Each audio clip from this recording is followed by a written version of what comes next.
So we're making two videos today. One is about AB 1033, which allows you to add a second house to a single family home and then sell it separately. So that's the separate condo sale. Second video is some of the stark differences between a new construction home or a house that's been gutted and fully renovated, those being similar, versus an existing home that's 100 years old, and like what has to happen to that 100-year-old house to get it up to today's standard. We'll walk through first a house that was built, I believe, in 1966 that we renovated for the homeowners, and it's a condo behind a single family house. So that's under the AB 1033 law. That's an example where a young couple bought it, lived in it for about a year, moved out, gutted it, refinished it, and they're moving in next week. Final construction was done yesterday, so it's been like construction cleaned and it's ready for a little bit additional cleaning, and then they're moving in. So that is an example of a single family house adding a condo, which has been done for a very long time, but there's a new law that came into effect just this year that allows people to do that with accessory dwelling units, which is a little bit of a nuance. Like the fact that you can now condo an accessory dwelling unit and sell the accessory dwelling unit in the back is exciting and new and interesting. And the fact that the state wants people to do it everywhere is very significant. But the reality is people have been hiring lawyers to kind of go through a more painful process of creating condos this way. So it has been done for a long time, so it's not new, which is great because we know that people will buy them. We know that they're valued as like nice, good homes. So for starters, what we're gonna do today is we're gonna start at this house over in West Berkeley, go on a tour, and well, we're talking about Assembly Bill number 1033, written by Ting, is the elected official who led the bill. It's called Accessory Dwelling Units, Local Ordinances, Separate Sale or Conveyance. Literally just means you can build an accessory dwelling unit, you can sell it separately. Accessory dwelling units in the past couple of years have gone up in square footage to 1,000 to 1,200 square feet. They oftentimes 10 years ago were little 300 square foot studios. Now they're proper houses that you can fit 3-bedroom, 2 baths in. So it's logical if you want to address the housing crisis or share a house with a family member, like kids, grandkids situation or grandparents situation. Either if you're a family with kids, you're going to want 2 or 3 bedrooms, probably 3. So if you are like the child with the grandkids and the grandparents are in the front house, you're going to want a bigger home in the back. If you're the child with the grandkids buying a house and you're going to build an ADU for a parent to come and stay in, chances are those parents are coming from a 2,000 or 3,000 square foot home. They're not going to want to downsize to some bizarrely small house. They're going to want a good 3-bedroom or 2-bedroom. Even if you're just a professional couple, 3 bedrooms really works. You got to use as your bedroom, you got an office, and you got a guest room, maybe even a the Peloton room or something like that. So our philosophy, belief that we've learned is to always go bigger. Basically go as big as you can with these things. All right, so the law that we're talking about today is AB Assembly Bill, shortened to AB 1033, went into effect this year, 2024. It's a bizarre law because you have to opt into it at the city level. So it's passed at the state level, but it doesn't mean anything. It literally means nothing unless the city council comes together and decides to follow that law, which is a quirk of government. But nonetheless, San Jose was the first city in the state to opt in. So where we're going first is this little house right here, this little condo. Now, what we have here is a home. The front house was built first, and it's pretty normal. I don't know the stats on it because it's a condo, it's a separate owner. We don't really know anything about them. We know a little bit about them. They're nice neighbors, but we haven't been in their home or worked on it. So I'm guessing it's a 2-bedroom, 1-bath house, maybe a little over 1,000 square feet. Then there's a shared wall, and then there's what we're looking at here is a perfectly rectangular 2-bedroom with the 2 bedrooms in the back, living room and kitchen on the front. This was built as a condo in 1966. It was bought 3 years ago by a young couple with a kid, and I think their kid's around 8 years old. And they lived in like New York City and San Francisco, and they saved up and wanted to buy a home, and they bought this house. The public record's $818,000. We have the accounting records of exactly what they spent, but what they did, and we're not going to share that, it's a little too personal, but any project like this that's 750 square feet, 744 square feet, you're gonna spend $500 a square foot, because what you can see in this photo are cheap vinyl slider windows, a weird plywood box around the water heater, stucco which cracks and leaks, and the walls rot. It's not great if it's not maintained. It's great, it's perfectly fine if it's maintained. So this house, they gutted it. They lived in it for a year or two, moved out, rented a place across town for a full year. We're moving back in this weekend.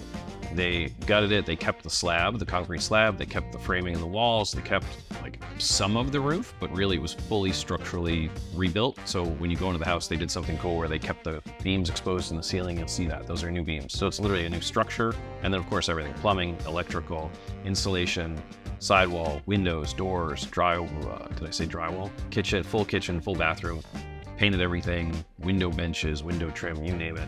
And they went pretty high end. Fireclay Tile, which is a local tile brand that we love, and Miele, washer dryer, which is a super efficient washer dryer that should last a lifetime. So they went pretty high end. And if you're doing $500 a square foot at 750 square feet, you're looking at $350,000 to $400,000, which means you're buying it over $800,000. You're spending $350,000, maybe $400,000 to gut and rebuild it. You're spending rent for a year, which around here, I don't even want to say it, but $40,000 a year.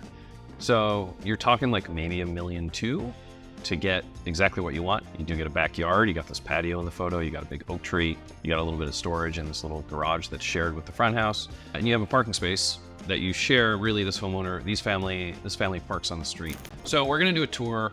This is showing the concept of both what AB 1033 will allow homeowners to do across California, which is a huge change in single family housing. It's an old single family house up front, new house in the backyard, sold separately as a condo. This is the wave of the future. It's coming everywhere. It's been going on for a long time. It's just now there's a slightly new legislation about how it can be done slightly differently, but it's at the end of the day, the condo rules, the ownership structure, the design, all of that is gonna feel identical to this for a lot of homeowners as they do this across California.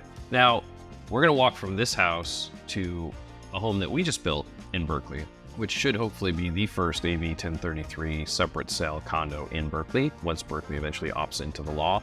For now, we're selling it as a 2 halves under a common ownership agreement. That house that we built is a few blocks away. It's a 3-bedroom, so 1 bedroom bigger. It's a 2-bath, so 1 bath bigger.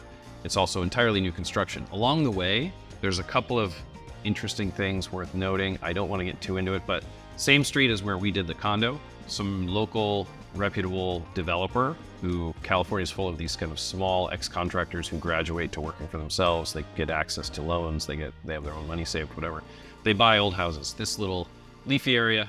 Behind it is a tiny 2-bedroom, 1-bath house that was lifted 15 feet in the air. And we had nothing to do with this project other than walking past it and frankly admiring the work that was done. So this house, I just kind of walked through how a young couple bought a condo for under $1 million, saved a little bit of money over 2-3 years, and then did the renovation that makes it their kind of dream home with everything they want in it. All in, if you were to try to repeat this today, you're probably spending around $1 million to get a small condo like that. You're probably going to spend, I don't even want to say it, but $500,000. We've had clients spend twice that once you're really gutting and rebuilding a 1,000 square foot home. So it's expensive to do it. There's no getting around that. So a block away, when the professionals do it, they tend to go a lot bigger because when you sell a very large, very high-end house, you make more money, frankly, and there's a market for very high-end homes. What that means is, if you're lucky, and I always say early Twitter, if you're a lucky early Google, early Twitter employee, you might buy a home like this house here, which I don't want to get too into the details, but I do want to show here on Google Maps. This is what it looked like when it was purchased. You can't see anything. This is what it looked like when it was almost finished. And we don't have a photo of the front of it, but it's a very nice house. It's got a little kind of office-y area in the back that was the garage. It's got a beautiful 2-story house. It was a single story. So what did it look like along the process? It looked like this house here. This is what it looks like when you buy a 100-year-old house and lift it up. This is the work in progress, but I want to show you this. So when you buy a 100-year-old house, it's got stucco that's been leaking. You might save some of the roof, you might save the floor, you might save the walls. Everything else goes. You're talking dump trucks full of stuff is carried away. When you peel off old leaky stucco, this is what you find. Just a little patch job with plywood that was done at one point, literally holes in the walls. There's nothing left of what's been rotted through. Termites usually get in. If not, there's some leaks around the windows and things like that. So when people say they got a house, this is what they're talking about. I mean, the end result can be absolutely amazing, but people pay a lot. This house about a block away from the condo that we renovated sold for $2.18 million. So that's what you get for when a developer comes in, lifts an old house, guts it, puts in a new foundation, new floor, new downstairs, rebuilds the whole thing. And then we're gonna walk 2 blocks. Along the way, there was a duplex that just sold. Someone cited this as a comp, sold for $1.3 million. It was a old stucco building, had a couple of bedrooms added without permits, had an apartment added without permits in the garage. It needs heaps of work to get redone. Underneath the stucco on this duplex that we're gonna walk past, it's gonna look exactly like the photos I just shared. And then at the end of the day, we're gonna get to the end of the walk, of this 3-block walk. We're gonna get to this house at 1244 Keynes Avenue in Berkeley, where we bought the front house, which is has good bones, great architecture, but it's also a bit of a relic. It's 100 years old. It hasn't had an extensive remodel in at least 50 years. The foundation needs replacing, etc. So it needs kind of the works like that, what that developer did, or what our clients did 2 blocks away on that little condo. So the front house needs all that, but we sold the front house. It's owned by this great young couple. He's a contractor. She's in creative in the ceramics world. They are all for renovating, remodeling, doing a little bit of work on their own home, like sweat equity style, which is kind of awesome. You don't see that too often. And then in the back is the house that we added, which is brand new, 3-bedroom, 2-bath. And then we are selling this as a TIC. We've received multiple offers. We actually have one that came in yesterday that's being discussed as we speak. So it's still on the market for a few more weeks. We'll see where it shakes out. Here's stuff that you'll see in a new house. New electric heat pump water heater. This is the inside of a new bike shed. This is the final permit signature, which quirky thing about that is when the inspector puts their signature on the bottom with the date, down there in the little bold text that you obviously can't read below that, it says, in this particular city, the final signature on the bottom of the building permit card is the same as a certificate of occupancy for the particular type of project we're doing here. Other cities, you get an actual document, or other project types, you get an actual document. So Marvin fiberglass windows, they say they last over 50 years. We go for quality there. Solid oak windowsills, yeah, things you check, 1.5 inch dimension there. Cedar siding, exterior, more Marvin windows, the deck, the entryway, a bunch of lighting, down lighting, just architectural features, landscaping, new electric panel, pressure treated wood underneath the deck, venting, marking stuff, hardwood flooring. Some of the finished photos, of course, are more stunning. You can sit at this table, look out across your, have dinner, look out across your deck, out to your yard. Tour with the kids, exterior lighting. On the old house, what we're gonna see is a cracked foundation, old foundation. You can even just see it from the front, but it continues all the way through the house. Like this retaining wall is part of the foundation, it cracked. Asbestos siding, which is a hazardous material that gets removed underneath it. You have this nice 4-inch redwood siding. It's gonna be a bit to repair. There's no insulation, there's old wiring, old plumbing, old heating system, cooling system, single pane windows. You know, the staircase is not what we would use today. There's no indoor-outdoor connection. There's no like open kitchen dining area that flows to the yard. So you're talking about quite a bit of work to get that up to speed with today's modern standard for housing. But oftentimes people will, either a professional developer will do it, turn it into a $2.2 million house like the one around the corner, or it'll be done, you know, by a homeowner who will spend $500 a square foot minimum to get the job done. Oftentimes around here, depending on who you are, you might spend $1,000 a square foot. So literally you might spend anywhere from $500,000 up to $1.5 million to turn this house into your sort of dream home that you want to have everything that you want in it for the next 50 years.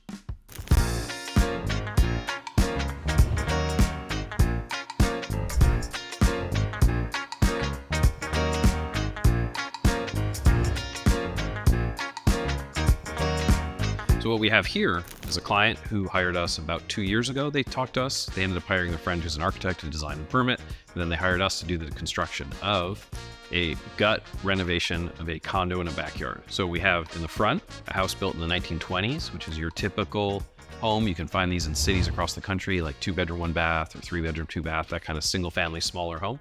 That was a 1920 house. In 1966, somebody added an accessory dwelling unit, or a backyard cottage, whatever you want to call it, to the back, and they made it a condo. So AB 1033 is a law that allows you to do it across the state of California. Phenomenal, like, educational piece of legislation, because it makes a lot of people aware of the fact that you can do this. In the past, really savvy developers or homeowners would hire a real estate attorney. They'd go through the process to get a condo. So it's been possible forever. It's just not a state law that was common knowledge and commonly pursued. But when it's done, it can be really quite nice. So in this particular house, you got a nice house up front, 100 years old, shared wall, 744 square foot, 2-bedroom, 1-bath condo added in the back. Shared wall, meaning the wall between the front house and the back house. Owner of the front house is a couple. They park their car here typically. Technically, you can fit 2 cars, but I think in practice, the front house parks in the driveway. The back house, the back condo parks on the street. And we'll give a stroll. We just finished construction. Literally yesterday, the homeowners are home doing the final clean. They're moving in furniture over the next couple of days. It's a young couple. They've lived in New York City, San Francisco. They've got, I think, an 8-year-old daughter. It's summer, so in local camps in the neighborhood and all that. But the 3 of them are living in this house. They bought it, they gutted it, they redid everything exactly as they want. So we're gonna do a quick run through, and we're gonna take a look at what we have here.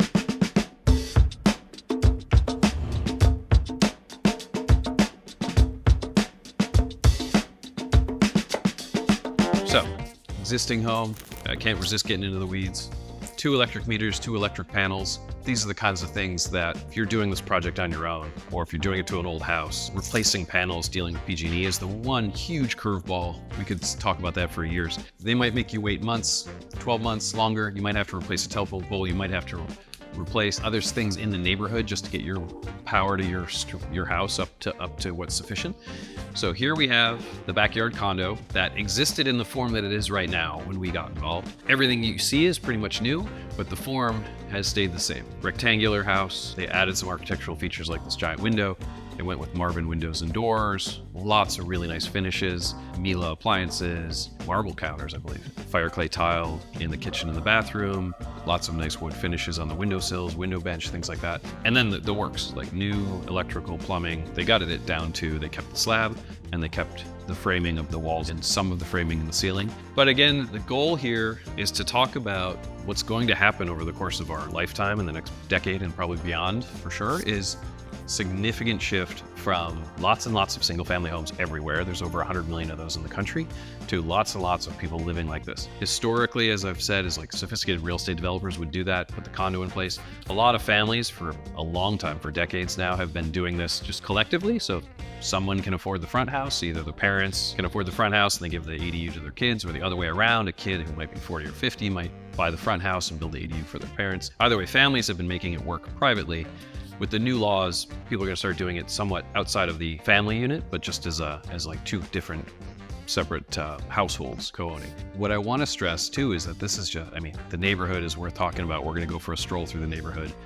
This is a phenomenal way to get in without violating sort of privacy of this homeowner. House condos like this, if they're existing and they're 40, 50 plus years old, you're going to pay $800,000 to $1 million for a condo like that in a neighborhood like this. This is Berkeley, California. It's more expensive down in the Silicon Valley, on the peninsula. It's less expensive, of course, if you're from Buffalo, New York, where I'm from, or anywhere like that. It's just wildly less. But to get a starter home, 750, this is 744 square feet, 2-bedroom, 1 bath, you're looking at $800,000 to $1 million or so for an existing house that hasn't been fully renovated. So when you do renovate, everyone rolls their eyes at cost. It's incredibly hard. It's expensive. It's $500 a square foot to do quality work. It's $1,000 a square foot is what some people might spend around here. One reason the homeowners bought this, it's a pretty nice backyard. You can put a condo behind a single family house. The front house uses the front yard as their private space. The back house, condo, uses the backyard as their private space. This giant oak tree is the biggest piece of greenery in the neighborhood we were just shared. They've got half of a garage for all their storage stuff. Should we go inside?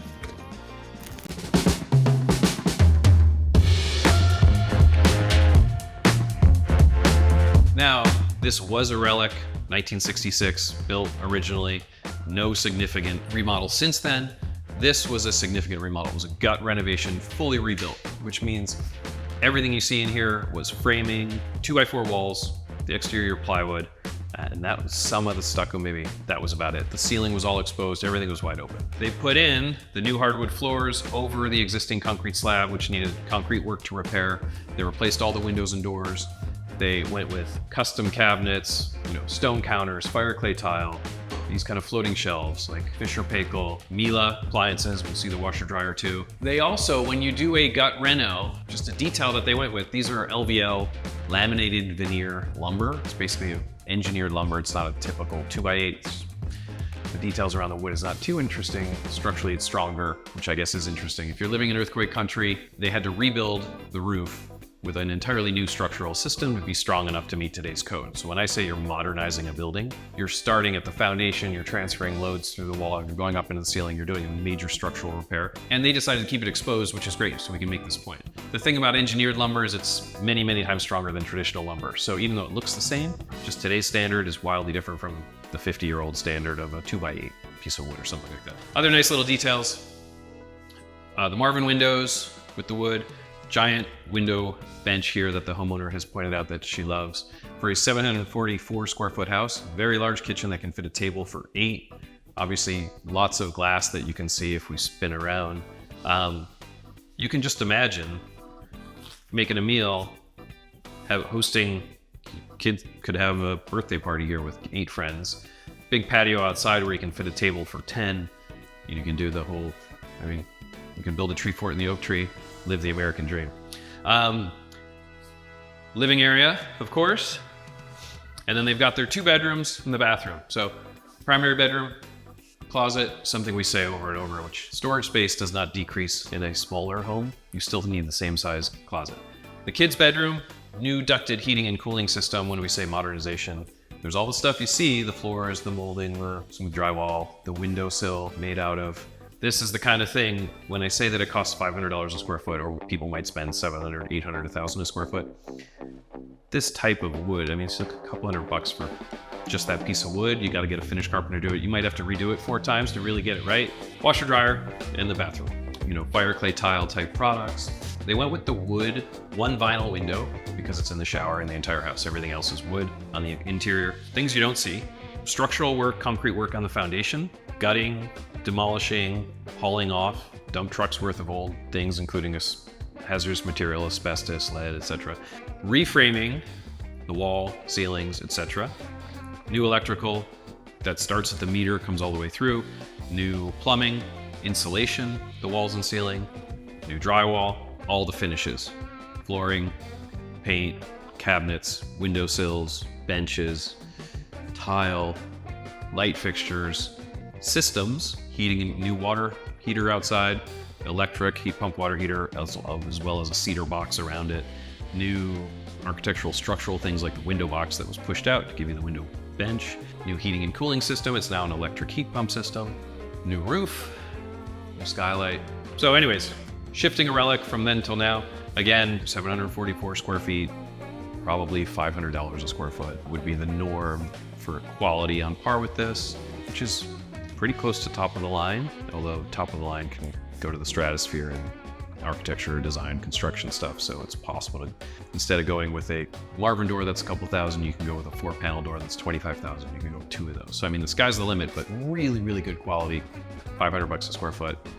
Buy a condo for 800,000 to $1 million in an expensive city like outside of San Francisco.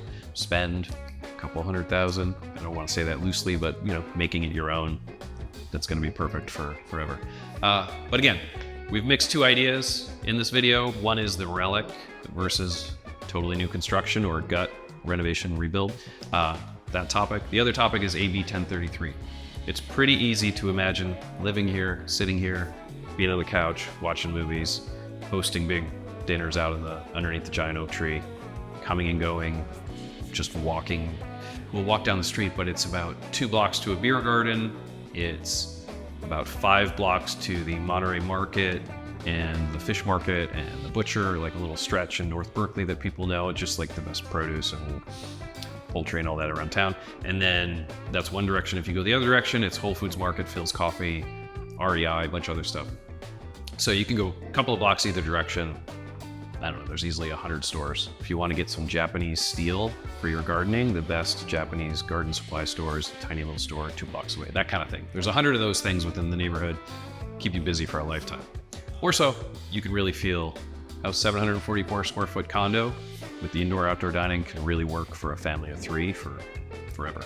So on that, we're gonna walk down the street to the next house. Along the way, we will pass a house that was lifted, gutted, rebuilt, sold for $2.2 million. We had nothing to do with it, just a local high-end contractor did it on his own and sold it. Very relevant because, hey, if you want to buy a nice new fancy 3,000, 2,000 square foot house, that's kind of what you're going to get. It's going to be an old relic, lifted, the works is going to be done to it, and then sold to someone who, I like to say, if you have the means, you know, for sure, go for it.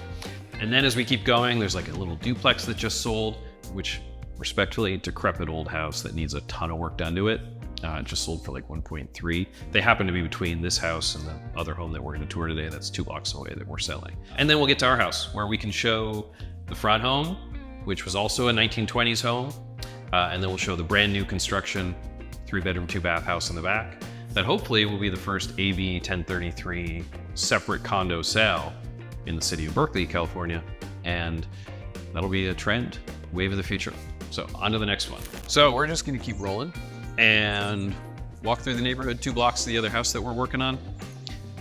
And I'll share a few quips along the way. So imagine you're living here, you come and go. Usually the owner of the front house would have a car here. You can see how they fenced in, so the front house uses the front yard But yeah, so we're looking at classic West Berkeley, and it feels a lot like the neighborhood I grew up in outside of Buffalo, New York. Like the grid's the same size, the blocks are the same size, the houses are the same size, they look similar. All of it was built in 1920. A lot of it was built in like the 1920s. So here we hit the main drag. So as we walk 2 blocks to our house, we are gonna pass one home that I don't know anything about this house other than I saw it happen and I'm a fan. Really good quality work. It was lifted up right here. So this is comparable quality to what we just toured at our client's house, but this was done by a developer. We'll show you some photos of when we lift a house and it's old and decrepit, and like the quality work done by the just local contractors is truly exceptional. So there's one more house right here. So we're selling this house over on Canes, 1244 Canes. A realtor cited this house that just sold for 1.3 million as a comparable home. I was a little insulted, so I want to respectfully point out what's going on. This house is a little single family home. So it was turned into a duplex, and then they added a couple of bedrooms without permits, converted the garage without permits, which is all fine. People do that everywhere. It's not ideal, but the only reason I wanted to walk by that really quickly was it's an old house. It's got aluminum slider windows. It's got stucco. The house that we toured 10 minutes ago looked a little bit similar. And the reason we gutted the whole thing and rebuilt the whole thing is because all that stuff is just out of touch. So this home, in order to get it all up to today's modern standard, just again, it's just a random house that happens to be between the 2 houses we're working on. I just feel like it's worth pointing out. 1,000 square feet, easily 500,000 to get that up to speed. The fact that it's a duplex with a garage apartment, which is now like protected. You're not allowed to take out unpermitted garage apartments oftentimes. So you got 3 houses to rebuild, which means 3 kitchens, 4 or 5 bathrooms. All those things add a lot of money. At the end of the day, you might buy that for $1.3 million. You put in 3 kitchens, remodel the whole thing, and get it up to today's modern standard. You can see why they're really nice. Big home sold for 2.2. Like, it's just heaps of money. You're gonna be in that for $2 million before you know it. And now we're back to part 2 of our video, comparing a relic to a brand new construction house. We have 1242 in the front and 1244 Canes in the back. So we bought this whole parcel. We partitioned it, put a common ownership agreement in that's almost identical to a condo. We sold the front house to a young couple. He's a young, very high-end contractor, he is in the ceramics world, so both kind of creatives. They're doing classic sweat equity. They're gonna do a bit more work, just getting this front house up to a modern standard. And I'll point out a few things about this house. I won't go into too much detail, but then I'll walk into the back and show you what our brand new modern house has. Frankly, my goal is to point out, like, you can buy houses for 800,000, you can buy them for $1 million, you can buy them for 2 or 3 million. Mostly the market kind of settles on what is a real fair price. I actually think the best deal is buying new construction because of the amount of work that goes into an older house. So an older house like this, super cute, good architecture, good bones, 1920s house, but there are a couple details. The foundation failed. You can see the concrete in the front here. This retaining wall's got a giant crack in it. Underneath, the whole foundation's just a mess. It's not structurally sound, so they're redoing the foundation. The siding is asbestos siding that was put over this really nice 4-inch rounded redwood siding. The windows are single pane, there's no air conditioning, there's no insulation of the walls of the roof. Electrical and plumbing's a little bit dated, or very dated. You know, kitchen and bath, a lot of that stuff. It's 2-bedroom, 1 bath. It doesn't have indoor-outdoor living, so there's no way to kind of entertain outside and cook at the same time, which you can do at the little condo we were just at. It's less than 1,000 square feet. Again, all that's the front house. And the public records show it sold for 900,000. That's what we sold it for. Here's our lock to our little pathway to our house in the back, which is for sale. Ready?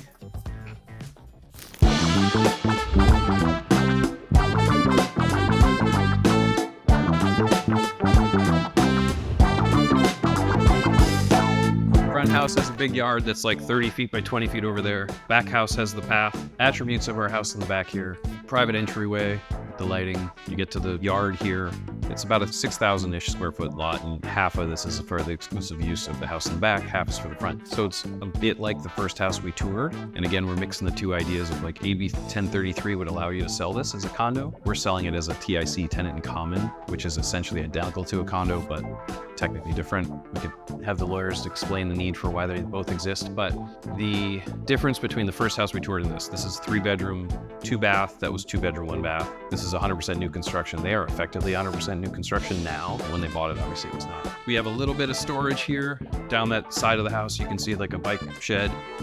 In the back corner, we would probably, if I moved in, I would probably be building a big 4-foot deep, 10-foot wide shed. And as we enter, we have given tours of this one before, so I won't go too in depth, but key attributes: big open concept living. It's appraised around just over 1,100 square feet. There are condos that are tall and skinny in this neighborhood that are about 1,500 square feet that are selling for like 1.25 to 1.45 million. Little nuance, defending our design, which I love, I'm biased, is when you put staircases in, you lose about 150 square feet per run. So at 3 floors, you've got like probably 500 square feet of floor area that you're losing to stairs and hallways next to the stairs, which you have 0 of that. And well, you have like 6 square feet of hallway in this entire house, which means you're not going up and down. You're not losing that square footage. You have the same amount of effective use in your bedrooms and your living rooms. I mean, the thing about this design that I just can't get enough of is if you're hanging out, you're sitting on your couch, your sofa, or you're entertaining 4, 6, 8, 10 people at your table. You've got the giant doors looking south towards the yard and the trees. And then you got your big open kitchen concept. So bedroom number 1, primary bedroom with the bathroom is there. Bedroom number 2, bedroom number 3 in the back corner. So that's bath number 1 is behind that painting. Bath number 2 is over here. So this is it. 3 bedrooms, 2 baths. Lots of custom finishes comparable to what we do when people hire us. Like the first house that we toured, the condo, very similar. I mean, if we took close-ups of the things like the floating shelves, same species of wood, same quality that a homeowner chooses when they're doing it themselves and building their dream home. Same thing for the windowsills, the tiles, the cabinets, you name it, the flooring. So that is it. We covered AB 1033, the trend that's gonna take California and America by storm of building houses and backyards and selling them as separate condos. We've covered that homeowners will pay $1.2 million is what was in the first project that we saw between the purchase price and the renovation for that small 744 square foot one. We've talked about relics versus new houses, the amount of work that you get to do, my opinion, have to do, and some other people's opinion, to get a relic up to par with today's standard. And this house, yeah, all the usual modern systems that we would put in if we gutted and rebuilt an old house. New homes, gut renovations, you can really get up to this whole other standard of quality of home. And that's what we shared today. Key point, I should say, you can do nothing when you buy a house and move into it. And you can wait 10 or 20 years. So you don't have to go all in. You don't have to spend $500 a square foot. You don't have to spend $1,000 a square foot. I think one of the biggest challenges in becoming a homeowner or just moving through life as a homeowner, either getting in or like changing something once you own it, is everybody's making money off you. The realtor is, the architect is, the contractor is. They're all going to tell you a little bit of truth and a little bit of half-truths to try to make sure that they're making money. We focus on being more transparent and just saying you don't have to do anything. The front house here, it was move-in ready. The homeowners moved in. They didn't have to spend a penny or lift a finger. They could have lived there for forever. The previous family lived there for 50 years. My own home, we bought it. We did a little bit of renovation because there were wires poking out of the walls. Nothing more we could have spent. If we replaced the windows and the siding and did structural stuff and on, it would have been 500, 800. I don't even want to, it would approach $1 million. And it's perfect. But I don't have the money, the time. I do it during my day job. I'm not going to like gut and rebuild my house. I don't have to. I will at some point. I'll lift it, build out the basement, add an apartment. That time will come, maybe when I retire. So you can buy an existing home. You can probably get into a condo for 800 to $1 million if it's an older home. And you don't need to lift your finger, you can live there forever. And this is very specific to this market, it's gonna change. But you can buy an existing home in this market for 800 to $1 million, maybe, or an existing condo, and you can spend 500 to 1,000 making it just world class. You can buy a giant house that's been lifted by a big contractor, and maybe it's 2 million, maybe it's 3 million, and you're just getting the best of everything. You're gonna have a gym, you're gonna have extra bedrooms, you name it. You can buy a new, detached, 3-bedroom, 2-bath home like this, from us. We've got about 20 different properties coming on the market in the next 2 years. So those are 4 different options. Hopefully it's educational. Reach out to New Avenue. We do consulting, advising on every aspect of the buying, owning, development process. Thanks for listening.